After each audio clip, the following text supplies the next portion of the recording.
Kini na kahoy panganton, mabuhay ni siya sa maskin winter, dili ni siya mga lagas ang iyang dahon. Kaya ang tawag niya is evergreen trees. 4 season, summer karon, sunod autumn, sunod winter, sunod spring. Ayang sitwasyon ni nanigay pa siya kalabong.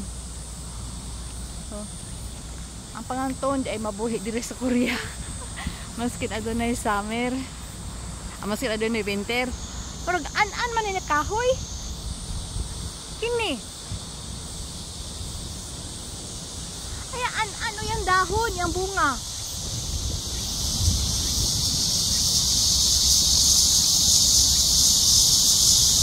An.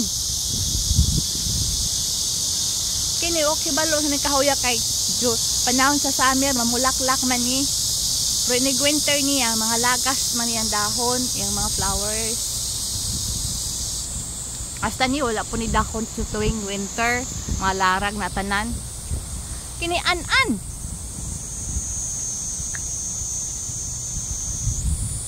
An na kahoy. Ay ang bunga. An.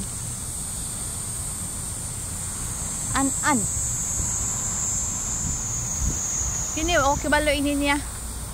Ay nag flower siya tuwing summer. Parang parang cherry blossom. Kining kahoy pine tree. Daghang klaseng pine tree. Kining kahoy di po ni siya mga larag ini tuwing winter panahon sa tugnaw. Kini. Pero kini susko mga kalbo ni pag tuwing winter wala ni kahoy, wala yung dahon. Kini nga kahoy mga laga, mga larag tanan. Kana lang di mga larag. Kini mga larag ni kini wala ni dahon. Ini winter. Asa ni wala ni as in kalbo wala ni dahon. Kaya pita ko sa walking area. Naglakaw ko nanaog ko dito sa bus stop. Kung naglakaw para manaog ang sugar, blood sugar.